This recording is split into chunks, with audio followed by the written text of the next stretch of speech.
وما هنالك مخلوق بمشترك bó ṣe ń ṣe níre pẹ̀lú mi ọlọ́run mi kò má ṣe lọ bó ṣe ń ṣe níre pẹ̀lú mi ọlọ́run mi kò má ṣe lọ kì í sọgbọ́n kì í ṣètè mi kì í ṣàgbára òwú ẹ ló ń ṣàánú mi dákun má sọ pé ìwọ ò ṣe mọ́ bó ṣe ń ṣe níre pẹ̀lú mi ọlọ́run mi kò má ṣe lọ. Bismillahi rahmani rahim wassalatu wassalamu ala sayyidina Muhammad wa ala alihi wa sahabihi wa sallim. Ẹ̀yin olùtẹ́tí wa a kí yín ó pé ẹ kú dédé àsìkò yìí a kú ọdún a kú ìyèdún ọlọ́run ọba tó fún wa ní ẹ̀mí gígùn ohun àlàáfíà láti máa bẹ ní ọjọ́ òní kó má gba àlàáfíà tí ó fún wa kó má sọ àlàáfíà wa di fíàfíà gbogbo dáadáa tí ọlọ́run ọba ti ṣe fún wa àníṣe gbogbo àdúrà yìí tí a gbà nínú ààwẹ̀ rọmọdánà ti ọdún 2013 àti tá a ti gbà síwájú ọjọ́ òní ọlọ́run ọba Èdùmàrè ọba pàṣẹ aláṣẹ kí ó má gbàgbé wa ò kí ó jẹ́ kí àdúrà wa kó gbà gbogbo àdáwọlé wa ọlọ́run jẹ́ kí ó yọrí sí dáradára gbogbo bí tẹ́ ti ń bọ̀ wá pátápátá jákèjádò gbogbo àgbáńlá ayé adúpẹ́ lọ́dọ̀ yín fún títẹ̀lé tí ẹ̀ ń tẹ̀lé ètò wa àní ọpẹ́ fún ọlọ́run ọba tó fún yín ní okun àti agbára láti tún máa rí wa ní ọjọ́ òní torí kò sí ẹni tó lè ṣe àyàfi ọlọ́run ọba ǹjẹ́ ọlọ́run ọba adúpẹ́ ní ọ̀dọ̀ rẹ̀ gbogbo wa ní ọjọ́ òní òun náà ni à ń dúpẹ́ nítorí pé ọdún yìí ó tún ṣe ojú wa ǹjẹ́ ọ̀pọ̀ òjò ló ti rọ̀ tí ilẹ̀ ti fi fà mú àfi yọ àwọn tó ṣẹlẹ̀ sí ọlọ́run fi agbára rẹ̀ hàn ní kábíyèsí ọlọ́run ọba bákan náà ni ọlọ́run tún fi agbára rẹ̀ hàn láti ní pé ká tún lékún ní ọjọ́ òní kí àwa tá a tún wà bí a ti rí àwọn tó ti lọ ni a tún bí àwọn ọmọ sí i ọpẹ́ ni fún ọlọ́run ọba tó lè ṣe ohun gbogbo ọba tó ní ohun gbogbo ẹ má gbàgbé kí ẹ máa kàn sí wa lórí ẹ̀rọ ayárabíàṣá àti bí ẹ ṣe ń kàn sí wa ní gbogbo wa láti kí àwọn ẹbí yín láti béèrè àwọn oríṣiríṣi ìbéèrè eléyìí tó yẹ pé a ó máa dá yín lóhùn pẹ̀lú ògo lọ́dọ̀ ọlọ́run ọba nígbà tí ọlọ́run ọba tó ní àṣẹ tó bá ti ń pàṣẹ ká máa ní ìkápá bẹ́ẹ̀ náà ni a ó máa lo agbára tí ọlọ́run bá fún wa àti gbogbo àyè tí ọlọ́run bá fún wa láti máa fi pèpè sí ojú ọ̀nà rẹ̀ torí kò sí ohun tó lérè kankan tó yàtọ̀ sí kí a pèpè sí ojú ọ̀nà tí ọlọ́run ọba ẹ jẹ́ kí a lọ sókè lọ́hùn láti tún gbọ́ ìsinmi díẹ̀.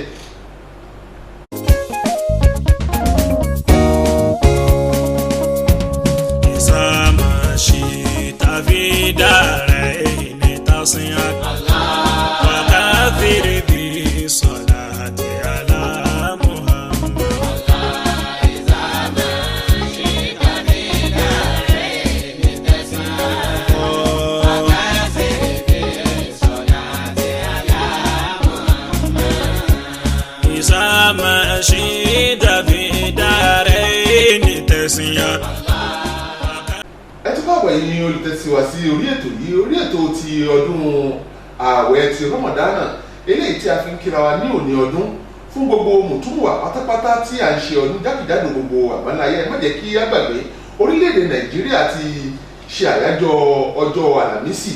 àti ọjọ́ Jímọ̀ èyí tí ń ṣe ọjọ́ kẹjọ àti ọjọ́ kẹsàn-án oṣù kẹjọ ọdún 2013 gẹ́gẹ́ bí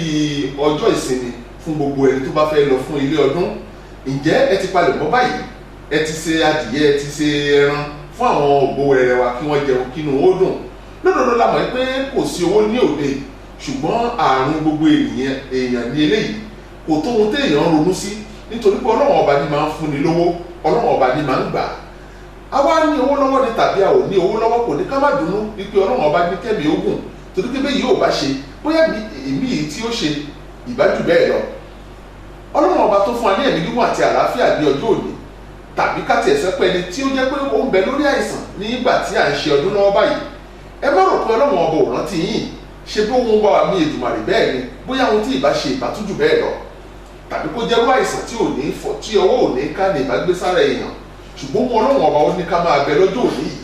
ẹ ṣàjẹ́ ká máa fi gbogbo ògbà kí a máa dúpẹ́ ká máa yí ọlọ́run ọba Allahu Akbar Allahu Akbar ọlọ́run ọba ni ọba tó tóbi jù a ò ní í ṣẹbọ pẹ̀lú ọlọ́run ọba ọ̀kan ṣoṣo ni tó jẹ́ pé kò ní ẹni tó fi ara tì bákan náà ni ẹnìkan ò ní pàṣẹ fún ọlọ́run ọba kò sí ẹni tí ọlọ́run ọba gbára lé ẹnìkan ò lè gba nǹkan kan lọ́lọ́run ọba kábíyèsí ọba tí ẹni tí ó bí òun ni yóò bí gbogbo ọmọ adarí wọn. Ǹjẹ́ lọ́jọ́ òní yìí ẹ jẹ́ kí a ṣe àlékún nínú ọpẹ́ gẹ́gẹ́ bí a ṣe sọ gbogbo ibi tóun kí a máa wà, ìhun tóun kí ẹ máa létí ò tí ì tẹ̀yìn lọ́wọ́. Ẹ má jẹ́ kí a fi ọkàn sí pọ́lọ́wọ́n ọba gbàgbé wa, ẹ jẹ́ kí a rántí pé ní gbogbo ìgbà ni ọlọ́wọ́n ọba ló ń ṣí ìwé gbogbo ọmọ adarí wọn. Èwo ló kàn nínú ọ̀rọ̀ rẹ? Ǹjẹ́ wọ́n lè mọ àfi ọlọ́wọ́n ọba ló mọ ohun tó kàn, ibi tí ó gbé ìgbà tí ó fi gún régé òun ni ó mọ gbogbo rẹ̀. Àwa kọ́lá á pàṣẹ fún ọlọ́wọ́n ọba, àṣẹ rẹ̀ lórí àláràṣẹ rẹ̀ ni yóò ti wá. Òun ni ó máa wo gbogbo ọmọ adarí wọn pé kí ló tọ́ sí ọmọ adarí wọn kọ̀ọ̀kan, àsìkò wo ló yẹ kó wọn fún un, báwo ni yóò ṣe gùn lẹ́mìí pẹ̀lú ohun tóun bá ṣe fún un. Ǹjẹ́ gbogbo ẹni tọ́lọ́wọ́n ọba ò báyìí tí ì pèsè fún tó sì tọrọ ní kíkankíkan nínú àwẹ̀ Ramadan wípé òun fẹ́ nǹkan báyìí, ẹ rántí pé gbogbo oore tọ́lọ́wọ́n ọba bá ṣe fún yín kọ́ lẹ́wọ̀n yìí o. Àwọn oore kọ̀ọ̀kan wà tó jẹ́ pé ọlọ́wọ́n ọba fi pamọ́ ni, tí ó jẹ́ pé ńgbà tó bá yá lẹ́wọ́ṣẹ́ ò mọ̀ yí pé dájúdájú ọlọ́wọ́n ọba kó oore tó pọ̀ fún wọn, èyí tó yàtọ̀ sí ohun tọ́lọ́wọ́n ọba ṣe fún ọmọ ẹlòmíràn. Ní báyìí lórí abala tí a wà yìí, a kí gbogbo àwọn tó ti pè wá pátápátá láti ìbẹ̀rẹ̀ oṣù Ramadan, a sì tún kí gbogbo àwọn tí ò rí wa pè tó yẹ pé lásìkò tí wọ́n ń pè wá ẹ̀rọ wa ó ń ṣiṣẹ́ ṣùgbọ́n alátagbà wa kò múnádóko tó ní àsìkò yìí nítorí rògbòdìyàn tí ń bẹ ní orílẹ̀-èdè. Ṣùgbọ́n a dúpẹ́ lọ́dọ̀ Ọlọ́run ọba pé gbogbo nǹkan rọrùn. Bákan náà ni a ó dúpẹ́ ní ọ̀dọ̀ Ọlọ́run ọba lọ́pọ̀lọpọ̀ nítorí pé ètò tí a mú wá sí etí ìgbọ́ yìí, ètò tó jẹ́ pé gẹ́gẹ́ bí a ṣe sọ síwájú, tí ò bá jẹ́ Ọlọ́run ọba Èdùmàrè ni ìbá tí rọrùn tó bí Ọlọ́run ọba ṣe ṣe yìí, torí pé àsìkò tí rògbòdìyàn àgbàjọba ń bẹ lórílẹ̀-èdè, òun náà ni ètò yìí wáyé. Tí ò bá jẹ́ pé Ọlọ́run ọba ṣe wá lákin kó ní ká gbára lé Ọlọ́run ọba òun ọba Èdùmàrè, ká fi ọkàn sí pé kò sí ohun tó lè wá ní ibikíbi tí ò bá jẹ́ agbára Ọlọ́run ọba, ńṣe láàpá ètò yìí tì. Ṣùgbọ́n ohun tá a ti ń palẹ̀mọ́ láti àìmọye oṣù, a dúpẹ́ lọ́dọ̀ Ọlọ́run ọba yìí pé pẹ̀lú ìdúró tí Ọlọ́run ọba ṣe àti àgbọ́kànlé rẹ̀ tọ́lọ́run ọba sì wá dúró tì wá, ètò náà lábàgbà débi tí a bá dé yìí o. Ọlọ́run ọba aláàánú kò ní padà lẹ́yìn wa, yóò jẹ́ kí gbogbo ohun tá a bá ṣe kó máa yọrí sí dáradára. Ìdùnnú wa Ọlọ́run ọba òní yóò bàjẹ́. Gbogbo ẹ̀yin tí ẹ̀ ń gbọ́ wa ní gbogbo tí ẹ ti ń gbọ́ wa, Ohùn Áfíríkà àti ẹ̀ka onislam.net, èyí tí Muftawa Adéwọlé ọmọ ọlálẹ̀ jẹ́ atọ́kùn rẹ̀, òun náà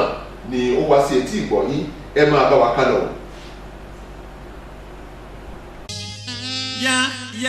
Ya Allahu Latifu, ṣàánú mi kí má ṣe fa ìbára ẹ fún mi ò kí n tó jẹun. Ya Allahu Latifu, ṣàánú mi kí má ṣe fa ìbára ẹ fún mi ò kí n tó jẹun.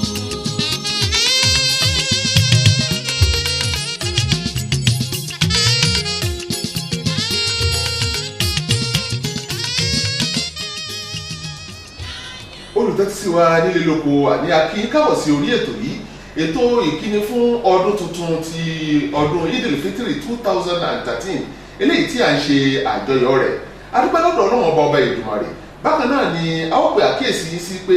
nígbà tí a kọ́kọ́ bẹ̀rẹ̀ ètò yìí, a ti ju àwọn ìbéèrè kan ránṣẹ́ sí ẹ̀yin olùtẹ́tísí wa, eléyìí tí a sọ pé a ó kàn sí pẹ̀lú àwọn ẹ̀bùn tí ẹ bá gbà. Ṣùgbọ́n ní báyìí ẹ mú ìwé láti kọ àwọn ìbéèrè náà kẹ́ wo èsì rẹ̀ la fẹ́ máa sọ fún yín báyìí. Àkọ́kọ́ ìbéèrè tí a béèrè òun náà ni pé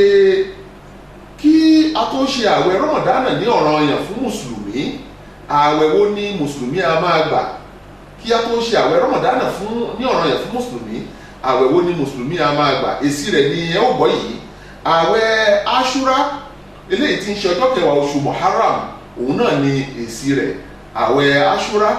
ti ọjọ́ kẹwàá oṣù Muharram tó ṣe déédé ọjọ́ kẹwàá oṣù Muharram, òun náà ni ààwẹ̀ tí mùsùlùmí a máa gbà kí Ramadan tó dé. Bákan náà nínú ìbéèrè ẹlẹ́ẹ̀kejì, a ní kí a dárúkọ ogun méjì eléyìí tí Ànábì jà nígbà ayé rẹ̀ nínú oṣù Ramadan. Ogun àkọ́kọ́ òun náà ni ogun Badiri, ẹlẹ́ẹ̀kejì òun náà ni ogun ìborí Mọ́kà, èyí tí àwọn olóyìnbó ń pè ní the conquest of Mecca. Eléyìí ni ogun méjèèjì eléyìí tí Ànábì jà nínú oṣù Ramadan tí ó sì borí rẹ̀. A dúpẹ́ ní ọ̀dọ̀ Ọlọ́run ọba. Ìbéèrè ẹlẹ́ẹ̀kẹta tí ó wá sí etí ìgbọ́yìn olùtẹ́tísí wa, òun náà ni pé àwọn iṣẹ́ mẹ́ta kan ń bẹ èyí tó jẹ́ pé ẹ̀san rẹ̀ tí èèyàn bá ṣe tó bá ṣe dáadáa àforíjì ẹ̀ṣẹ̀ àwọn ẹ̀ṣẹ̀ tó ti kọjá ni kí ni àwọn iṣẹ́ ọ̀hún àkọ́kọ́ iṣẹ́ ọ̀hún òun náà ni kí á gbààwẹ̀ oṣù Ramadan pẹ̀lú inú mímọ́ ẹlẹ́ẹ̀kejì ni kí ká máa ṣe kìyàmù lẹ́yìn ìyẹn ni pé ká máa yan náfìlà ní òru eléyìí tí ọ̀pọ̀lọpọ̀ àwọn àfáà ti kà fún yín ẹlẹ́ẹ̀kẹta òun náà ni kí á ṣe ká yan náfìlà ká sì ṣe àdúrà ní alẹ́ àbí alẹ́ Laylatul Qadri eléyìí tó yẹ pé ẹ̀ẹ̀kan ni lọ́dún alẹ́ kan ṣo tó ju gbogbo ẹgbẹ̀rún oṣù lọ eléyìí tí Ọlọ́run ọba tí ó sọ pàtàkì rẹ̀ tí a lè ti ṣe àlàyé fún yín síwájú ẹ máa bá a padà láti máa gbọ́ àwọn èsì yín o. orúkọ rere ni mo fọ́mọ mi tọmọ bá fẹ́ sọ mí lórúkọ kó má sọ mí lórúkọ burú Allahumma amina. mo sọmọ lórúkọ tó yanjú orúkọ rere ni mo fọ́mọ mi tọmọ bá fẹ́ sọ mí lórúkọ kó má sọ mí lórúkọ burú Allahumma amina. àdúrà ní ńlá lẹ́yìn ó fáwọn abiyamọ tòótọ́ wàhálà wa ò ní gbé ẹ̀ṣọ́ mi àdúrà mi ó a ò ní bímọ kan mọ́ tí ó sọ wá lọ. ẹ̀yin olùtẹ́síwa nínú àwọn ìbéèrè tí a béèrè ní ọ̀dọ̀ yín tí a fẹ́ fún yín ní èsì rẹ̀ òun náà ni pé a ní nǹkan mẹ́ta kan bẹ ní àsìkò àwẹ̀ eléyìí tó jẹ́ pé nǹkan kan bẹ nínú àsìkò àwẹ̀ tó jẹ́ pé tí a bá ṣe é eléyìí yóò jẹ́ kí èèyàn kó bọ́kùn kúrò lọ́rùn ẹrú tàbí kí ó gba àwẹ̀ oṣù méjì léra wọn tàbí kí ó bọ́ èèyàn 100 pẹ̀lú oúnjẹ tí ó tó wọn jẹ wọ́n ní kí ni irú ẹ̀ṣẹ̀ wo ni irú ẹ̀ṣẹ̀ tó lè farú eléyìí ẹ̀ṣẹ̀ ọ̀hún ni pé téèyàn bá ní àjọṣepọ̀ pẹ̀lú obìnrin ní ọ̀sán àwẹ̀ eléyìí ni yóò fà á inú kó jẹ́ pé kó bọ́ èèyàn 50 tàbí kó gbààwẹ̀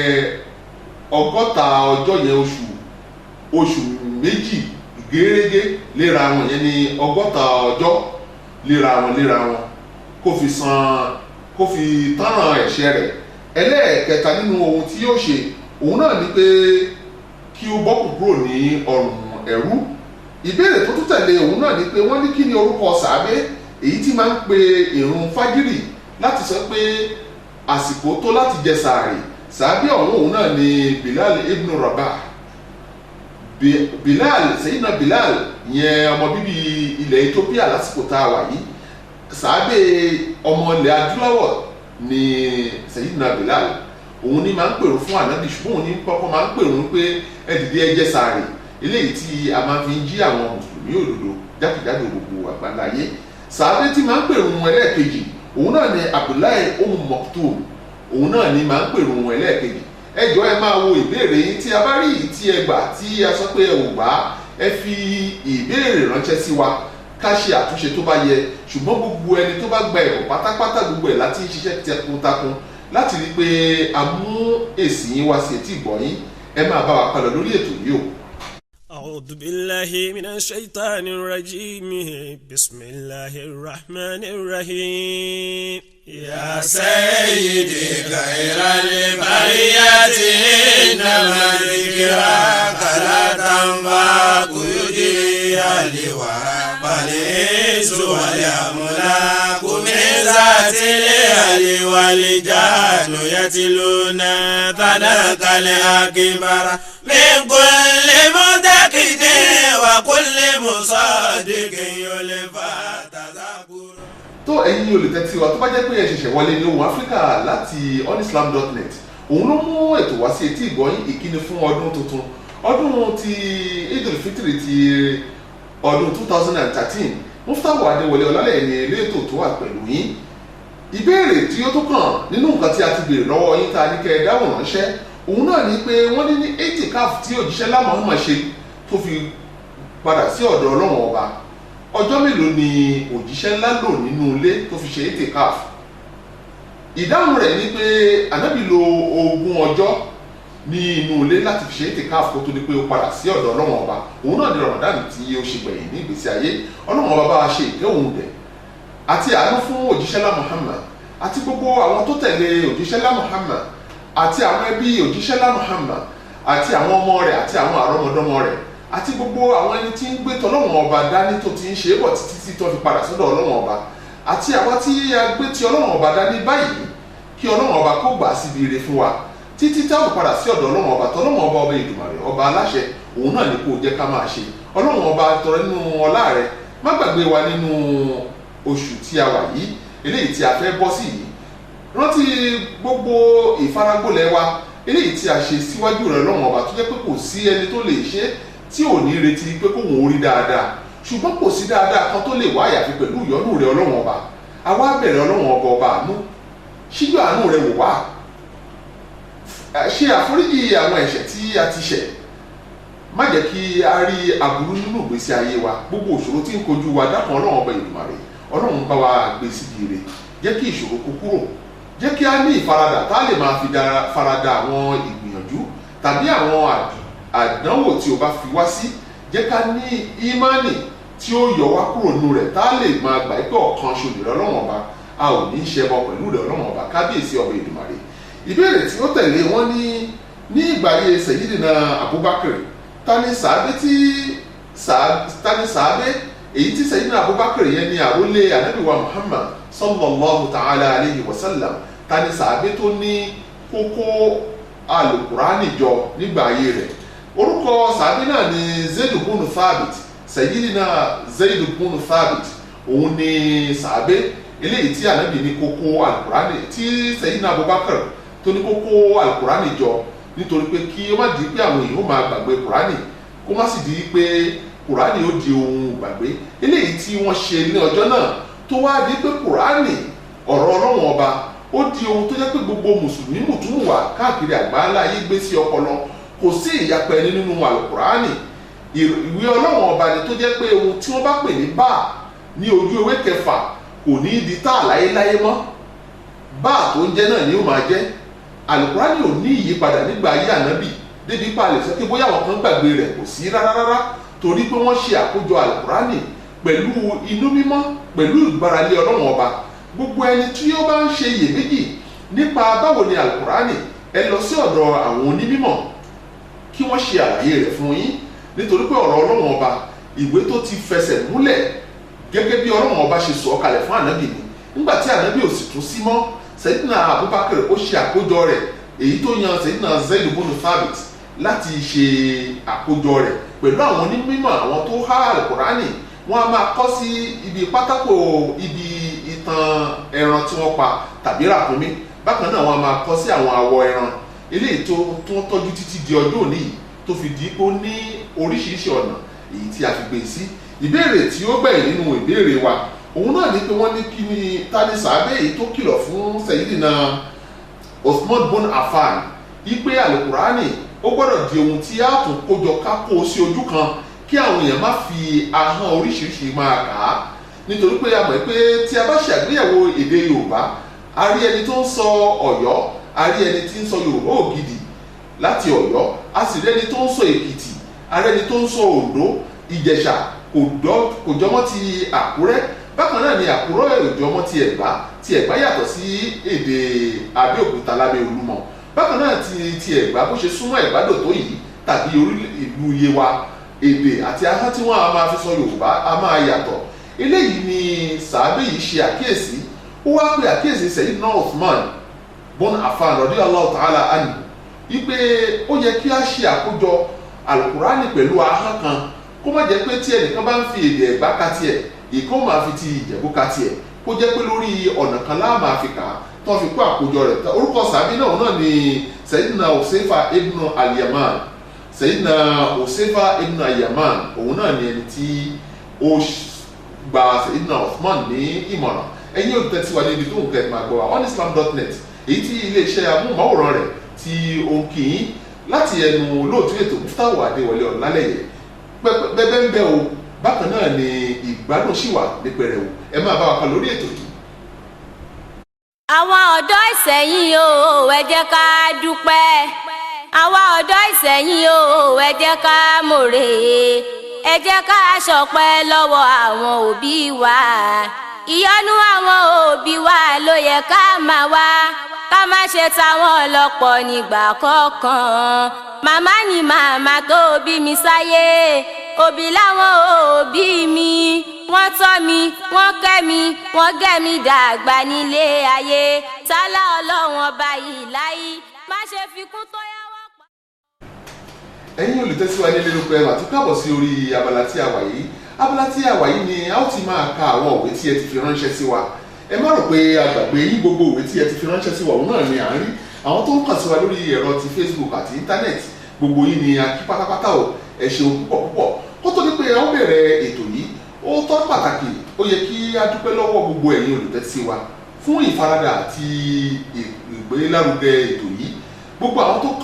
tó kọ̀wé sí wa àtàwọn tí ó tẹlifóònù sí wa yí pé àwọn ń gbádùn ètò wa, gbogbo yín ni a kí o. a dúpẹ́ lọ́wọ́ yín. gbogbo ẹni tí ò ráyè tàbí tí ò tí ì ráyè láti máa gbọ́ ètò yìí gangan, a dúpẹ́ lọ́wọ́ gbogbo yín náà bákan náà, nítorí pé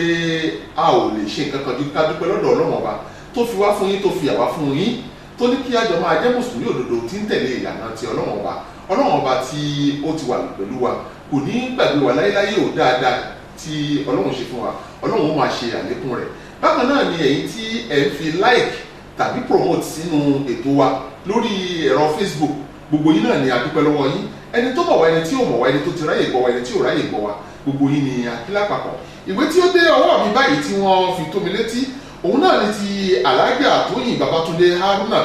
tí wọ́n gbé ìlú Ireland. wọ́n ní kí á bá àwọn kí bàbá ọkọ àwọn Alhaji Tajudeen Haruna àti ìyàwó wọn tí wọ́n bẹ ní ìlú Ìbàdàn ní orílẹ̀-èdè Nàìjíríà. a kí yín o, Ọlọ́run Ọba tó ti wà pẹ̀lú yín kò ní gbàgbé yín o. ní Ìbàdàn ilé Olúyọ̀lé ní ìlú Ìbàdàn lọ́hùn, ìlú Ògbómọ́lá. a kí gbogbo mùsùlùmí tí ń bẹ ní Ìbàdàn, a kí yín tí gbogbo mùsùlùmí tí ẹni tí ò kí ń ṣe mùsùlùmí, gbogbo ẹni tí ń fẹ́ràn Islam, tí ń gbé Islam lárugẹ, gbogbo yín ni a kí pátápátá. bákan náà ni wọ́n ní kí á bá wọn kí ọkọ àwọn Alhaji Abdulwasir Babátúndé Harun tí wọ́n bẹ nílùú Ireland pẹ̀lú wọn. a kí Alhaji Ẹ̀mí Àbàtà family, Alhaji Ẹ̀mí Àbàtà, mo rò pé Alhaji Mọ̀súrù Ẹ̀mí Àbàtà ni ẹ ní ìlú Ireland lọ́hùn. Alhaja Haruna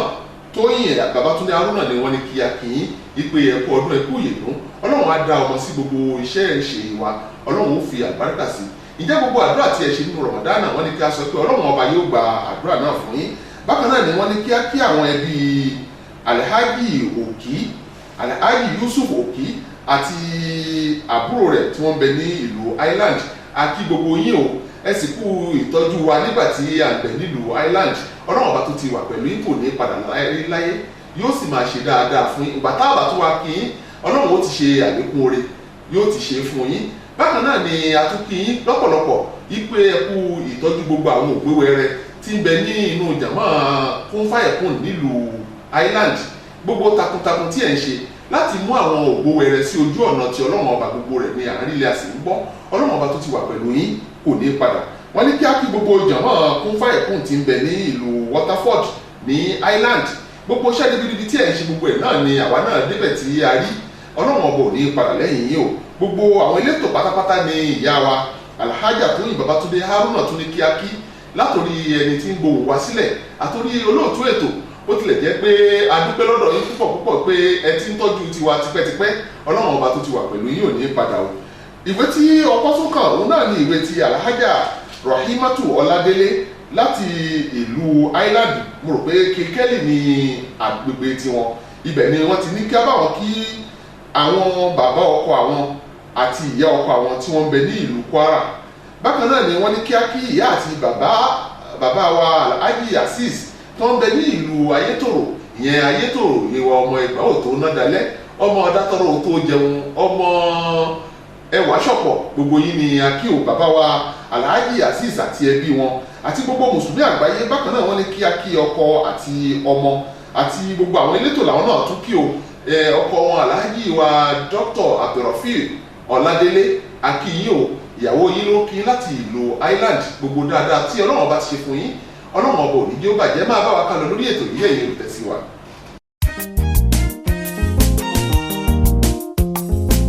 بيونا المبجل قد كيوه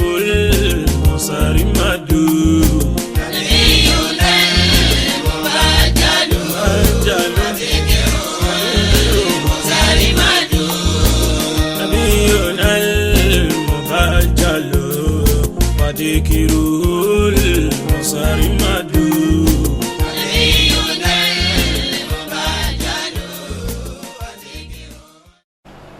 ìwé tí ọkọ tún súnkàn òun náà ni ti alájà Faridatu Abímbọ́lá Abímbọ́lá Lawal láti ìlú Ireland. Wọ́n ní kí a bá wọn kí àwọn elétò lápapọ̀ à ń gbọ́ yín bákan náà ni à ń dúpẹ́ wípé gbogbo ètò tí à ń ṣe tí ẹ̀ ń fún wa lérò pé ẹ̀ ń gbọ́ ẹ̀ ń gbádùn rẹ̀ gbogbo rẹ̀ ni a dúpẹ́ ní ọwọ́ yín. Bákan náà wọ́n ní kí a bá wọn kí àwọn ẹbí Alhaji Haruna ní ìlú Ireland ní àpapọ̀. Wọ́n ní kí a bá wọn kí Dr. Ọládélé tí wọ́n jẹ́ ọkọ Alhaja Rahimatu Ọládélé nílùú Ireland akíyín lọ́pọ̀lọpọ̀. Bákan náà ìwé yìí tún lọ sí ọ̀dọ̀ àwọn ẹgbẹ́ jàmáà wa ní ìlú Ireland tí wọ́n ń gbé ti Ọlọ́run ọba dání. Wọ́n ní kí a kí wọn ní ọ̀pọ̀lọpọ̀ títí dé orí ìmáàmù ní ìlú Ireland. Nínú àwọn tí ó ń kàn sí wa báyìí ní orí ètò wa òun náà ni Alhaji Olúmídé Abdulrasheed Razi. Àwọn tí wọ́n fẹ́ kí a kí àwọn náà ni àwọn ẹgbẹ́ wọn tí ń bẹ ní ìlú Spain. Wọ́n ti pè wá ní ọjọ́ tí a ṣe ètò mọ̀mí-mọ̀-bá-ń-sọ̀ lórí ẹ̀rọ alátagbà wípé kí a bá wọn kí àwọn ẹgbẹ́ àwọn tí ń bẹ ní ilẹ̀ Spain. Bákan náà ni wọ́n ní kí a kí ìyàwó àwọn tí wọ́n ń bẹ ní ìlú yìí wípé tó ń bẹ ní ìlú Cairo níbí pẹ̀lú ọmọ wọn èyí tí orúkọ rẹ̀ ń jẹ́ Shehu Rabiu wípé wọn kú déédéé àsìkò yìí. Wọ́n ní ká bá wọn kí àlùfáà wọn Alhaji Sheikh Rabiu Adébáyọ̀ kí Ọlọ́run jẹ́ kí ẹ̀mí wọn gùn kó jẹ́ kí a rí wọn pẹ́ wípé wọn kú déédéé àsìkò yìí wọn kú ọdún wọn kú ìyèdún Ọlọ́run kó ṣe ọdún ńlá bá lẹ́kùn kàrámọ̀ fún bàbá wa. Bákan náà ìwé Alhaji Ibrahim ọmọọba ni ó tún tẹ̀ wá lọ́wọ́ báyìí o. Wọ́n ní kí a bá wọn kí gbogbo ọmọ káàrọ̀ òjìrè tí ń bẹ ní orílẹ̀-èdè Cairo pátápátá àti gbogbo àgbáńlá ayé. Àwọn ni wọ́n ń gbé ẹgbẹ́ káàrọ̀ òjìrè dání eléyìí tó ṣe pàtàkì ní ọ̀pọ̀lọpọ̀. Ọlọ́run ọba tó ti wà pẹ̀lú yín kò ní padà láéláé. Ọ̀pọ̀lọpọ̀ èèyàn ló jẹ́ pé wọ́n wo èdè káàrọ̀ òjìrè gẹ́gẹ́ bí ìtìjú láti máa sọ láàrin àwùjọ. Ṣùgbọ́n ohun tó yẹ kí á mọ̀ ní pé èdè tó lẹ́wà tó dára jù tó ṣe é gbọ́ òun náà ni èdè káàrọ̀ òjìrè. Ìyàlẹ́nu ló jẹ́ fún wa lórí orílẹ̀-èdè Nàìjíríà níbi tí èdè káàrọ̀ òjìrè ti wá tó yẹ pé ọ̀pọ̀lọpọ̀ ọmọ láàrin inú ilé èdè mìíràn èdè Gẹ̀ẹ́sì ni wọ́n sọ. Ǹjẹ́ ó yẹ kí wọ́n kóni lẹ́rú pẹ̀lú àṣà wọ́n tún kóni lẹ́rú pẹ̀lú èdè bí? Ẹ jẹ́ kí á tají sí eléyìí. Ọ̀pọ̀lọpọ̀ ẹni tí ń gbé ìlú òkèèrè irú ìlú tóun kóhun kẹ́ máa wà èdè káàrọ̀ òjìrè àtẹ̀kọ́ rẹ̀ ni wọ́n fi kọ́ yín. Wọ́n ti kọ́ wa ní oríṣiríṣi àwọn òwe báwo ni a ó ṣe máa fi tọ́ àwọn ọmọ wa sọ́nà. Kò sí nǹkan tó burú nínú Islam tí a bá kọ́ ọmọ wa ní èdè abínibí èdè káàrọ̀ òjìrè tó jẹ́ pé ó kún fún ọ̀pọ̀lọpọ̀ ọgbọ́n àti òye. Ọ̀pọ̀ tó sọ èdè káàrọ̀ òjìrè nù nǹkan ńlá ni nǹkan tí a sọ rẹ̀ má jẹ́ kí á gbàgbé pé iléeṣẹ́ wa ń bí iléeṣẹ́ amóhùnmáwòrán islam.net ó ṣe àgbékalẹ̀ èdè káàrọ̀ òjìrè fún iléeṣẹ́ amóhùnmáwòrán wa láti lè jẹ́ kí gbogbo ọmọ káàrọ̀ òjìrè ní gbogbo àgbáńlá ayé kó máa gbádùn àwọn ètò tẹ́ bá ti ń gbádùn lédè Gẹ̀ẹ́sì èdè Lárúbáwá àtẹ̀dẹ̀ mìíràn. A ti ṣe àgbékalẹ̀ On Islam Africa èyí tí ó máa mú oríṣiríṣi èdè wá sí etí ìgbọ́yín èdè Haúsá èdè Fúlàní èdè Swahili èdè Amhari àti àwọn èdè oríṣiríṣi tí ń bẹ ní ilẹ̀ Áfíríkà. Ìdùnnú àti ayọ̀ ló jẹ́ fún wa pé èdè tí a kọ́kọ́ fi sílẹ̀kùn ètò yìí òun náà ni èdè Yorùbá èdè káàrọ̀ òjìrè. Ẹ máa bá wa ká lọ pẹ̀lú ayọ̀ àti ẹ̀yẹ o ẹ̀yin olùtẹ́sí wa. tí mo ní ẹ má dà padà dúró láyé kò sí bó ti wù kẹ́ pẹ́ láyé tó. ẹ ò ní fojú sunkún ọmọ ẹ ò ní mọ́sàáré ọmọ lọ́la Nábì Muhammad. ọmọ alágídí ò gbàgbé ẹyẹ tó ṣùwẹ́ rántí pé gbogbo owó tó ní gbogbo ọlá tó kó jọ ọlá ìyá lòún jẹ ọlá bàbá lòún jẹ ìwọ ìyàwó ilé kò jẹ́ kọ́kọ́ ẹ̀ rántí bàbá ò jẹ́ kó rántí ìyá ojú ṣẹ̀tọ̀ wọn fún wọn. Ẹ̀yin olùtẹ́síwájú lílo gbogbo tó nǹkan ti máa gbọ́ wa ẹ tún káàbọ̀ sórí abalẹ̀ ètò yìí níbi tí a ti ń kí gbogbo mùsùlùmí jákèjádò gbogbo àgbáńlá ayé ibi tó mú kí ẹ ti fẹ́ kí a máa kí àwọn ènìyàn gbogbo ẹ̀ ní à ń rí tí a sì máa jíṣẹ́ yín. Ìwé tí ó wà ní ọwọ́ mi báyìí ni láti ọ̀dọ̀ Alhaja Rashidatu Kọ́láwọlé Adébísí ní ìlú Cairo bí ni wọ́n ti fi ìwé yìí ránṣẹ́ sí wa. A dúpẹ́ lọ́wọ́ Alhaja Rashidatu Akọ́láwọlé torí pé ní gbogbo ìgbà ni wọ́n máa ń kọ ìwé láti máa fi kí àwọn èèyàn. Bákan náà ni wọ́n sọ báwọn ṣe ń gbádùn ètò wa sí àti àwọn ọ̀mọ̀ràn oríṣiríṣi tí wọ́n bá wa dá lórí báwo ni ètò yóò ṣe ní ìlọsíwájú sí i. Àwọn tí wọ́n ní kí á bá wọn kí àwọn náà ni Alhaji Ibrahim Othman ní orílẹ̀-èdè Nàìjíríà. Bákan náà ni wọ́n ní kí á bá wọn kí ọ̀gbẹ́ni Abdulaziz Mohammed Awal tàbí Abdulaziz Lawal. Wọ́n ní kí á bá wọn kí Alhaji Oyeniyi Mustapha, gbogbo wọn ní orílẹ̀-èdè Nàìjíríà. Bákan náà ni wọ́n ní kí á bá wọn kí bàbá Mustapha ìyẹn ọkọ wọn. A dúpẹ́ ní ọ̀dọ̀ yín púpọ̀. Gbogbo ẹni tí ó máa ń gbọ́ wa ẹ bá wa kí gbogbo àwọn èèyàn wa, ẹni tí ò bá wò wá ẹ fi ibi tí wọ́n ti rí wa wò. Orí ẹ̀rọ YouTube tí ẹ bá ti wo bẹ̀ ẹ máa rí àwọn ètò tí a ṣe fún ètò Ramadana, àlàyé nípa Ramadana, àlàyé nípa itikaf àti àwọn àlàyé oríṣiríṣi nípa báwo ni Islam ó ṣe rọrùn fún gbogbo ẹni tí ó bá ń fẹ́ ṣe. Báwo ni ẹ ó ṣe mọ̀ pé ibi tí ẹ sá lọ òun kì í ṣe ojú ọ̀nà ni ojú ọ̀nà ọba mi ọba àlékè ọlá. Gbogbo ẹni tí ó bá rí Ọlọ́run ọba tí ò bá gbà fún a jẹ́ pé kò sí ohun tí ó gbà fún un láéláé mọ́. Ẹ jẹ́ kí a máa tẹ̀síwájú lórí ìkíni.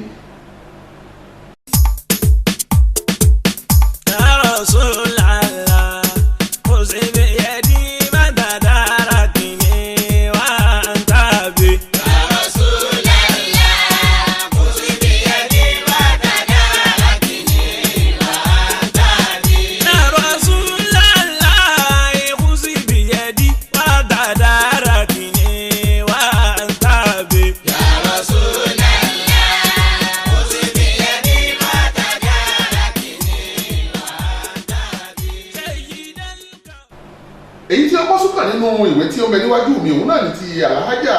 Tawakalitu Rọ́jí láti ìlú Cairo bíi. Wọ́n ní kí á bẹ́ àwọn kí ọkọ àwọn Alhaji Isa Rọ́jí tí wọ́n ń bẹ nílùú Cairo àti ọmọ Alfa Moiz Muhammadu Rọ́jí. Wọ́n ní kí á kí gbogbo ẹbí pátápátá àti mùsùlùmí àti ẹni tí ò kí ń ṣe mùsùlùmí àti àwọn elétò. Bákan náà wọ́n ní kí á bá àwọn kí àwọn ẹbí àwọn tí ń bẹ ní ìlú Abẹ́òkúta ní Abẹ́ Olúmọ, àwọn ọmọ Lísàbí akí gbogbo yìí o. Wọ́n ní kí á bá wọn kí àwọn ẹbí ọkọ àwọn ẹbí Rọ́jí tí ń bẹ ní ìlú Ìbàdàn nílé Olúyọ̀lé, àwọn Ìbàdàn Ọ̀yọ́mèsì àtàwọn tí ń bẹ nílùú Ọ̀yọ́ àwọn Ọ̀yọ́mèsì. Wọ́n ní kí á kí wọn. Ọlọ́run ọba tó ti wà pẹ̀lú yín kò ní padà lẹ́yìn yín láéláé. Nínú ìwé tí a tún rí gbà òun náà ní ti Alhaji Tajudeen Ọlálẹ́yẹ nílùú Cairo. Wọ́n ní ká kí ìyàwó Alhaja Sherifatu Ọlálẹ́yẹ àti ọmọ wọn. Bákan náà ni wọ́n ní kí á bá wọn kí Alhaja Mulikat Ọlálẹ́yẹ àti olóòtú ètò yìí Alhaji Muftawu Ọlálẹ́yẹ. Tó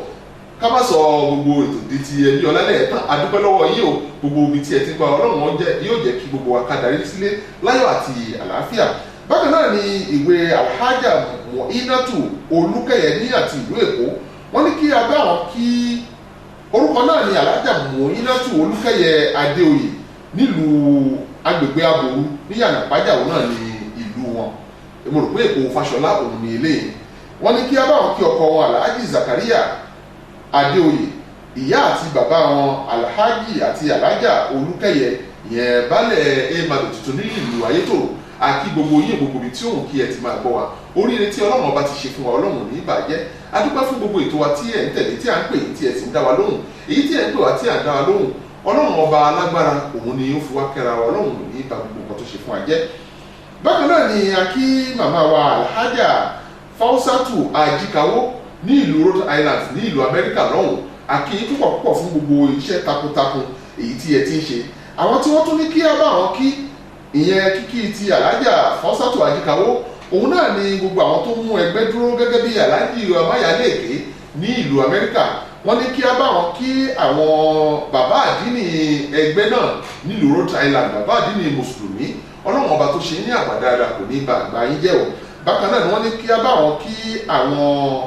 ọmọ àti ẹbí àti àwọn ọmọ àwọn tí ń bẹ ní orílẹ̀-èdè Nàìjíríà. Bákan náà ni wọ́n ní kí á bá wọn kí Alhaja àgbà ní ìlú Nàìjíríà lọ́hùn yẹn màmá wa Alhaja àgbà Àjìkàwó. Ọlọ́run ọba tó ti dá yín dáadáa màmá, Ọlọ́run ò ní báyìí jẹ́. Gbogbo ẹni tó bá ń gbọ́ ètò wa ní ohùn Áfíríkà tí ń bẹ ní ẹ̀ka onislam.net pẹ̀lú Muftawu Adéwọlé Ọlálẹ́yẹ ni wá sí ti gbọ́ yín. Ẹ máa bá wa ká lọ nígbàdùn ní pẹrẹwu.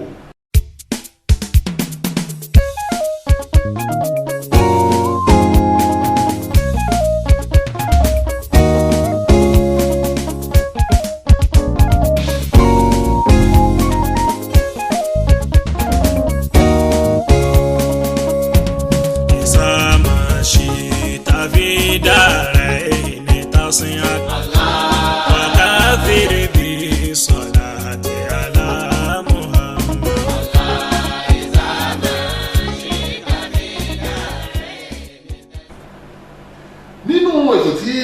wá sí etí ìgbọ́yìn òun náà ni a ti rí ìwé Alhaji Aigoro. Wọ́n ní kí a bá wọn kí ìyàwó àti àwọn ọmọ àwọn tí ń bẹ ní ìlú Cairo. Bákan náà ni wọ́n ní ká bá wọn kí gbogbo ẹbí Aigoro pátápátá tí ń bẹ ní ìlú Ìlọrin ní orílẹ̀-èdè Nàìjíríà. Wọ́n ní dáadáa tí Ọlọ́run ọba ti ṣe fún yín kò ní bàjẹ́ o. Wọ́n ní ìdùnnú tọ́lọ́run ọba ní kó máa wà nínú ọkàn yín, Ọlọ́run ọba ò ní fi ìbànújẹ́ rọ́pò rẹ̀. Bákan náà ni a rí ìwé Alhaja Alárànṣe. Wọ́n ní kí a bí àwọn kí ọkọ àwọn Alhaji Abdulateef Alárànṣe tí ń bẹ nílùú Cairo àti ẹbí Alhaji Badrudeen Alhaji Kamaldeen Badrudeen tó ń bẹ ní ìlú October tí a mọ̀ sí October City ní ìlú Cairo bíi wípé wọ́n kú ìtọ́jú gbogbo ẹbí o dáadáa tí Ọlọ́run ọba ṣe fún wọn kò ní bàjẹ́ láéláé. Ìwé tí a tún rí láti ọ̀dọ̀ Alhaji Abdulgani Ọláníyan. Wọ́n ní kí a bá wọn kí ìyàwó àwọn Alhaja Ọláníyan tí ń bẹ ní ìlú Ṣàngó ní Èkó àti ọmọ àwọn tí ń bẹ àwọn ọmọ àwọn pátápátá wípé Ọlọ́run ọba tó dá wọn tó fi wọ́n ta àwọn lọ́rẹ kò ní gbà wọ́n ní ọwọ́ ara wọn dáadáa tí Ọlọ́run ọba ṣe fún yín Ọlọ́run kò ní jẹ́ kó bàjẹ́. Bákan náà ni Alhaji Abdulhakeem Nottingham nílùú London lọ́hùn ti UK. Wọ́n ní kí a bá wọn kí gbogbo àwọn ọ̀rẹ́ àwọn ẹbí gẹ́gẹ́ bí Alhaji Rọ́sí Alhaji wa Abdulwasi tí ń bẹ ní ìlú Ireland. Bákan náà wọ́n kí Alhaji wa Òkì. Wọ́n ní àwọn kí wọn lọ́pọ̀lọpọ̀. Wọ́n ní kí a bá wọn kí Alhaji Dáúdà Balógun tí wọ́n bẹ ní ìlú Malaysia lọ́hùn pẹ̀lú Alhaji Munir nílùú Malaysia. Gbogbo wọn ni wọ́n kí pátápátá. Ọlọ́run ọba tó ti wà pẹ̀lú yín kò ní padà. Bákan náà wọ́n ní kíkẹ́ àwọn tún lọ sí ọ̀dọ̀ àwọn ẹgbẹ́ wọn jàmáà ti ìlú London tí orúkọ wọn jẹ́ NASFAT èyí tí Alhaji Abdulhakeem jẹ́ ọ̀kan nínú àwọn olùdarí wọn. Wọ́n kí wọn ní ọ̀pọ̀lọpọ̀. Ọlọ́run ọba kò ní dẹgbẹ́ náà rú dáadáa tí ẹ̀ ń gbé ṣe Ọlọ́run ọba yóò san wá ní ẹ̀san rẹ̀. Bákan náà ní kí ó tó di pé a parí ètò yìí a ò ní ṣaláì máa rán yín létí àwọn nǹkan kankan àwọn nǹkan tí Islam tó gbé kalẹ̀ tó yẹ ká máa ṣe lẹ́yìn Ramadan eléyìí tí yóò máa gbọ́ lẹ́yìn tí a bá bọ̀ látòkè lọ́hùn.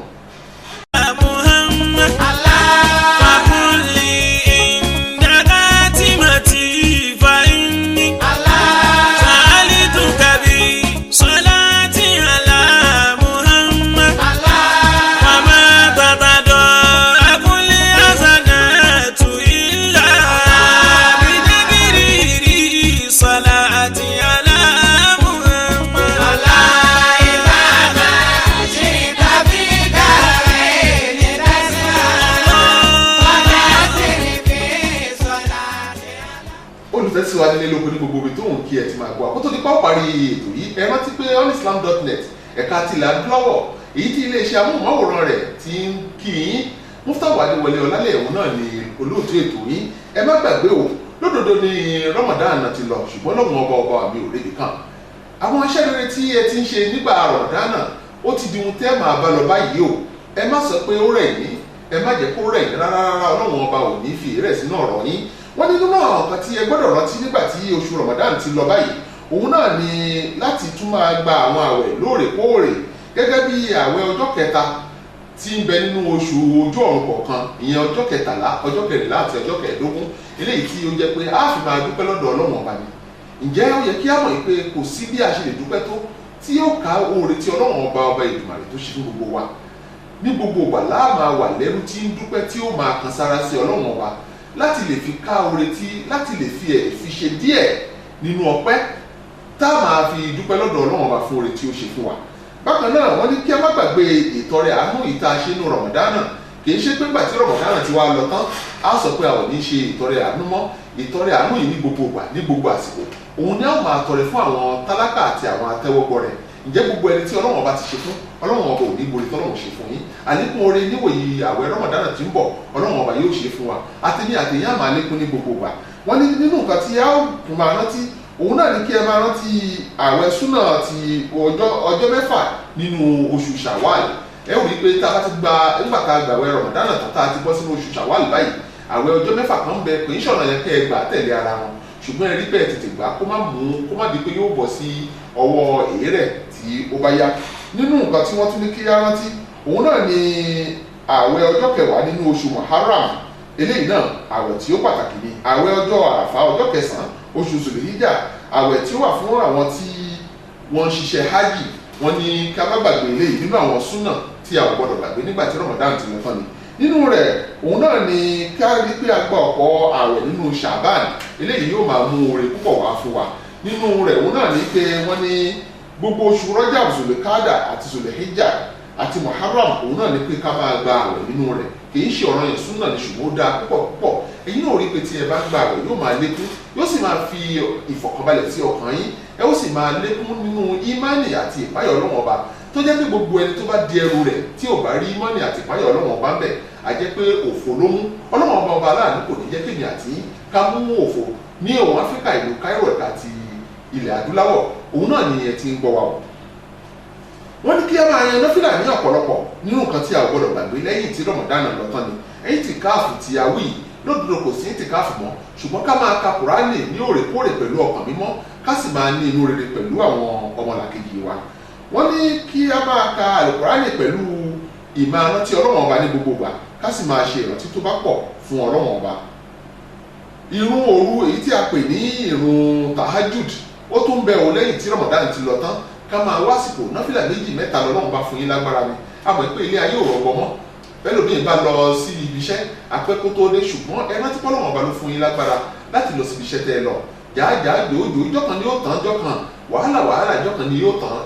yóò tó gẹ́ ẹ jẹ́ ká mọ̀ pé nígbà tó bá tó gẹ́ ìjọkan tọ́lọ́run bá ní lágbájá ọmọ lágbájá àsìkò tó láti padà sí ọ̀dọ̀ Ọlọ́run Ọba ní nǹkan kan láàfin jábọ̀ lọ́dọ̀ Ọlọ́run Ọba ẹni tí ò bá wá ń ṣe ẹ̀sìn ajẹ́ kò ní rí nǹkan tí ó fi jábọ̀ Ọlọ́run Ọba aláàánú tó ṣe wá ní ẹlẹ́sìn kó bá ṣe wá ní ẹlẹ́sìn o kó jẹ́ gbogbo oore tó ṣe fún wa Ọlọ́run jẹ́ kí ó máa lékún kó tó di pé a ó parí ètò yìí wọ́n ní tí a bá fẹ́ jìnnà sí iná ká túmọ̀ àlùjànnà kí a rí pé gbogbo èèwọ̀ pátápátá yìí tí Ọlọ́run Ọba pọ̀ òun náà ni a jìnnà sí o Ọlọ́run Ọba ní a má ṣe jìnnà ẹ jẹ́ ká jìnnà sí ṣìnà ẹ sì jìnnà sí ọtí mímu ẹ má sọ pé tó pé Ramadan ti tán àfi kẹ́ ẹ máa fìgò kan pàgò ẹ gbàgbé nípa ọtí mímu máa ń da ìgbésí ayé ẹ̀dá rú ni kì í jẹ́ kí tọkọtaya ó gbádùn ara wọn bákan náà ni kò ní jẹ́ kí bàbá ó gbádùn ọmọ ò ní gbádùn bàbá olúkálùkù ó máa lọ lọ́tọ̀ọ̀tọ̀ láì tún inú ilé ṣe bákan náà ni wọ́n ní kí a máa rántí Ọlọ́run Ọba lọ́sàn-án òru torí pé kò sí ohun tá a lè fi tánràn gbogbo nǹkan tá à ń ṣe ní gbogbo wa ju ká máa rántí Ọlọ́run Ọba lọ yóò máa lé wa kúrò nídìí ẹ̀ṣẹ̀ bákan náà ni yóò máa fà wá síbi oríire ẹ má gbàgbé ẹ máa ṣe àdúrà ní gbogbo wa ẹ má gbàgbé àwọn elétò tí ń bẹ níwájú yín Muftahu Adéwọlé Ọlálẹ́yẹ ní orúkọ mi láti Ohùn Áfíríkà ẹ̀ka ilẹ̀ adúláwọ̀ láyọ̀ àti àlàáfíà òun náà ni a máa pàdé o tí a fi pàdé nínú ọdún tí ó ń bọ̀ tá a máa kíra wa fún ààwẹ̀ ti ọdún ti ààwẹ̀ Ramadan ti ọdún tó ń bọ̀ ní agbára Ọlọ́run lẹ́wà ní èrè pẹ̀lú yóò máa wà Ọlọ́run Ọba tó ti dá wa dáadáa kò ní bà wá jẹ́ ìdùnnú náà láwọn máa fi ríra wa o ìkẹ́ Ọlọ́run Ọba ọ̀nà Ọlọ́run Ọba àti orí àti ẹ̀jẹ̀tàn rẹ̀ kó máa bá wa gbé wassalamu alaikum wa rahmatullahi ta'ala wa barakatuh Ohùn Áfíríkà láti onislam.net ẹ káàbọ̀ ó dìgbà. wàmà hunalika makhluqin bimustarikin bó ṣe ń ṣe nírè pẹ̀lú mi ọlọ́run mi kò má ṣe lọ bó ṣe ń ṣe nírè pẹ̀lú mi ọlọ́run mi kò má ṣe lọ kì í sọgbọ́n kì í ṣètè mi kì í ṣàgbára òwú ẹ ló ń ṣàánú mi dákun má sọ pé ìwọ ò ṣe mọ́ bó ṣe ń ṣe nírè pẹ̀lú mi ọlọ́run mi kò má ṣe lọ.